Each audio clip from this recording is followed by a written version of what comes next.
Hi, I'm Vera Grazia. This here is my YouTube channel that I've had for a long time. Used to be a consistent poster on it, but now I'm more of a consistent knitter. And I want to make a knitting vlog on this sweater that I am wearing. This is Northern Augustins number 4 colorwork sweater by the designer Augustins.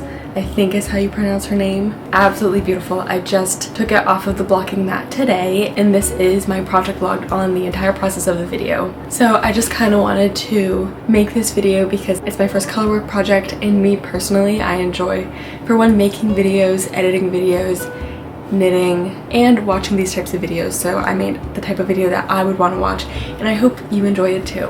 To start with the video, I do a little bit of an unboxing. And I made 2 videos, one for my Instagram and one for YouTube, but it was kind of weird because I was like looking over here the entire time, and so I just showed the close-ups of the yarn, which we will see right now.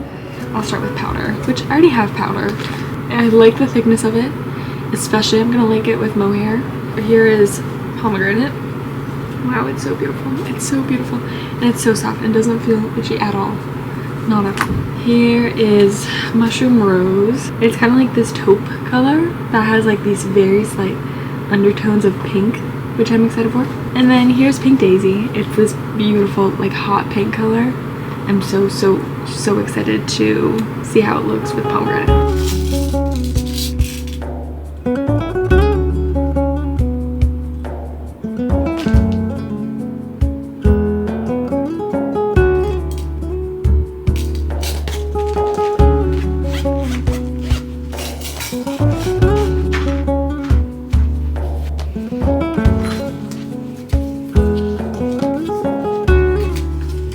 So the next thing I briefly want to talk about is the beginning of the pattern calls for Judy's Magic Cast On, and it was my first time ever doing Judy's Magic Cast On, and so I had to look up a video, and it took me so long to figure out how to do it exactly. I was getting so confused, but you can kind of see a little bit how I was trying to figure it out, but then I got into the hang of it. And so Judy's Magic Cast On is mostly used in sock knitting. So like at the toe, you can just knit this side and then knit this side, and there's no like harsh cast on line. But in this pattern we used it just to start the neck and then to have those stitches on hold so that when making the folded collar you had the stitches already there, which was really nice. I actually really appreciated it because it started off putting the stitches on hold, whereas for the cuffs it didn't, like there was nothing like that because you're knitting from top down. It said in the first row put a marker or like put a lifeline through those first stitches so you can easily see them to pick them up, but I forgot to do that for all 3 of the other folded hems that I did, and so I really like that. I think I will do that again if I remember, but also starting off learning it seemed more of a hassle than just folding over, but I did appreciate it, and it did create this beautiful neckline, and it's stretchy. It's very stretchy, which I very much appreciate. Day 2, I finished doing the neck and I folded it over and I knit that together, and I started working on the color work. This is my first true color work sweater. I watched so many videos on like contrast color, how to work with 2 different colors, how to hold the colors, how to make a color dominant and make a color not dominant.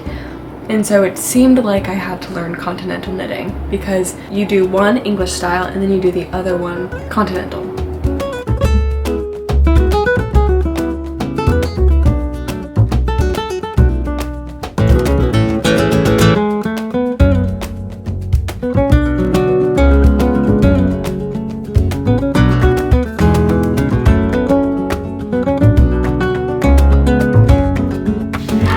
Day 3.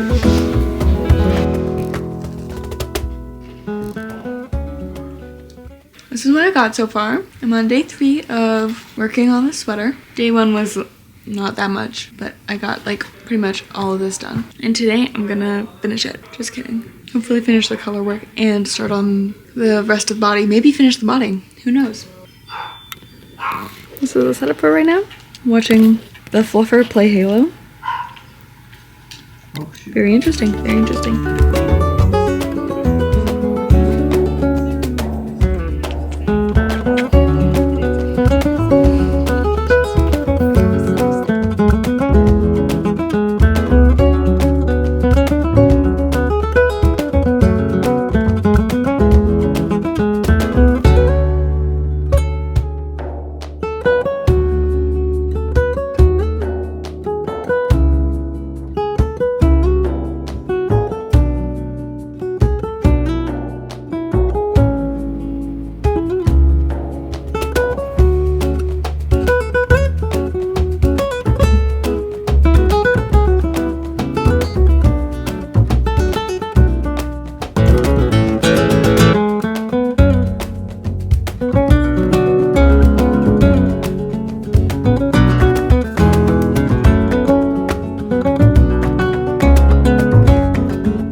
this is how much I have.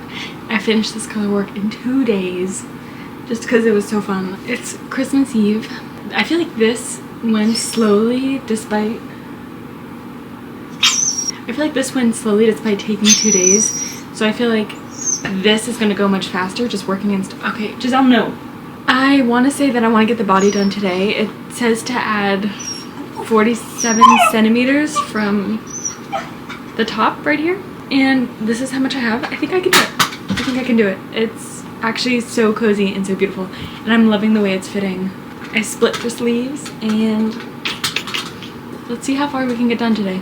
I have more stuff to do today than I did any of the other days, so because it is Christmas Eve. I hope to finish this by Christmas, but I don't think that's gonna happen. That's okay though, because it is kind of like Valentine's Day-ish. But to say Merry Christmas. Merry Christmas.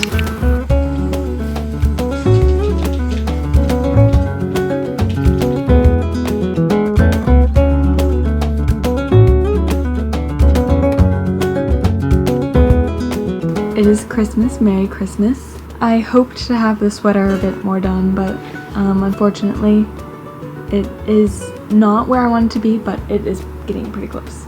This is what I have. So the pattern says to knit for 47 centimeters from the center below the neckline to the bottom. And I think I'm almost there. I think I'm not gonna knit the full 47 centimeters, but probably pretty close to it though. So my goal for today is to at least finish the body. So like finish the rest of the stockinette and then the rest of the hem, do the hem, finish that off, and then hopefully start on the arms. There are some modifications I think I want to make to the arms just for sake of time and yarn and personal preference. So it's currently 4:30. Merry Christmas. Tonight we're having ribs for dinner. So pretty exciting. I got this ring from my mom. Look at how beautiful that is. Is that not just the cutest thing? Thank goodness I don't knit continental and I'm done with color work knitting in English and continental because I think this might get in the way, but who knows, maybe it would help me in my knitting. This is where we're at. And an extra centimeters is going to take it to like here, maybe, just about 1 or 2 more inches, and then add on my centimeters and we'll call it a day. I was thinking about blocking this early because I know people block like mid-knit and I'm leaving on a trip tomorrow. No, I want to knit instead of having to block and let it sit and dry and everything. Happy knitting. Merry Christmas. See you when I finish the body.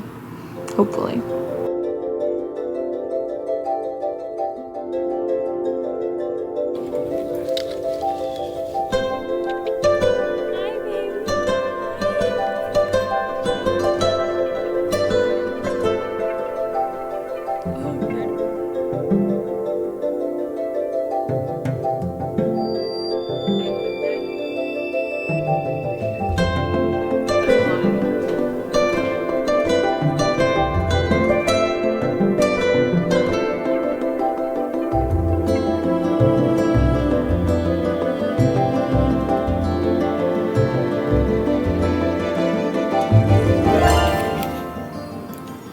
Here is the sweater finally finished. I finished it yesterday on the car ride.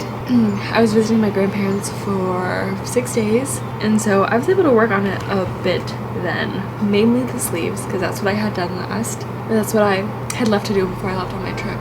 And the hem, like I had to finish the hem.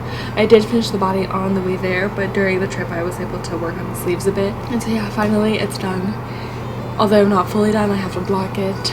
So, Giselle, I think it is so beautiful. It's so cozy and so squishy and just like awesome. I love how it came out. And I'm gonna start on my next project, which perhaps I'll make a project vlog for that. I'll see you after I block this.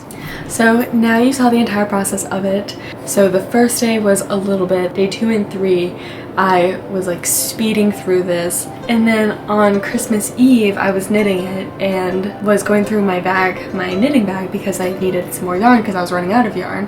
And then I realized I did not have enough yarn. And so I guess when I was placing the order for the yarn for Knitting for Olive, I placed it on Black Friday. And when I was placing the order and like putting how many different yarns, like for the main color and the mohair, I got confused and it says like thread 1A, thread 2A, and so somewhere I got confused and I ordered 2 extra balls of the red merino and not enough mohair because I got something confused. I don't know what was happening, but I got something confused. And so luckily the night before I had been watching a video on like yarn shops in my area, and I was watching this video on this place called Fiberspace in Old Town Alexandria, Virginia. When I first started watching the video, one of the main characteristics of this yarn shop is that they're known for their knit and for olive yarn. And so when I'm realizing I don't have enough yarn, it's like 3 p.m. Christmas Eve, and I'm quickly going on their website and I check to see if they have the mushroom rose color for mohair, and they do. They closed at 4 p.m.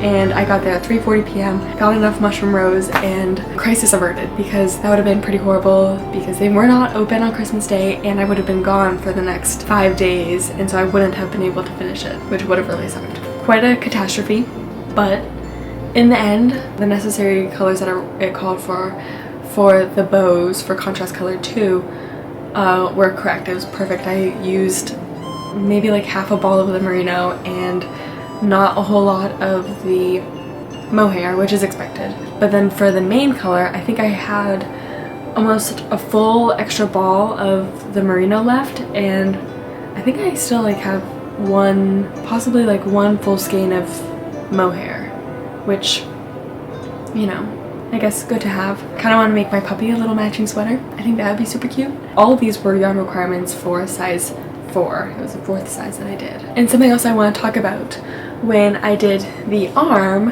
in the pattern it has no arm shaping and it has no decreases for the arm, but I get so annoyed when my sleeves are just like wide open and I cannot pull them up or anything, and so I wanted to make some decreases, also because I thought I wasn't going to have enough yarn, and maybe this is to be considered when doing the yarn, and maybe if I didn't do the decreases then I would have used all the yarn, but I'm just going to tell you what I did. I did 2 decreases every 11th round, and so you can see kind of like that typical like line throughout the bottom underside of all the decreases. And so I did that, and I think I ended with I got a total of 7 decreases, so I decreased 14 stitches. And then on the 7th decrease, after that I knit 5 more rows around, and then I decreased every 2nd and then every 3rd stitch, 2nd, 3rd, throughout this sleeve, to then get me, I think it was 54 stitches, and 54 stitches around the cuff, because I wanted it to be just a little bit more fitted, and it's still like cozy, loose, but just a bit more fitted. And so those were the modifications that I made, and I quite love it. I would do it again if I ever remade this sweater. And then just another notable thing during the blocking of this sweater, it was bleeding a lot and I was actually getting really scared. I would put it in the bath and the water would get so murky, and I think it was because of this beige color, and it would get so murky and just like brown, and I was kind of confused and a little concerned on what was happening. And every time I think I re-rinsed it like 3 times, and then I never do this, but I did throw it into a like rinse and spin cycle on a medium temperature, and it took a while to dry. I think it's because I had it in my basement and it was cold in the basement and there was not any airflow where I had it, but then once I moved it to where there's airflow, it dried so much quicker. And then I really think that is it for the sweater. It has blocked out so beautifully, and I love it, and I am so excited to wear it. And if you want to see any more of like the process or different videos that I made, you should follow my knitting account. It is Knitting Faye on Instagram. I post a lot of reels and just different types of videos showcasing different processes or little challenges or just like updates that I have. I hope you enjoyed this video. I enjoyed making it, and I hope to make similar videos like this to other projects because I love documenting this, and especially the next project that I picked up, it has been causing me a few issues, and just in case anyone else is experiencing these types of issues, I'd love to have a video just to talk about what I have done. Thank you so much for watching, and I hope you have a beautiful, beautiful day.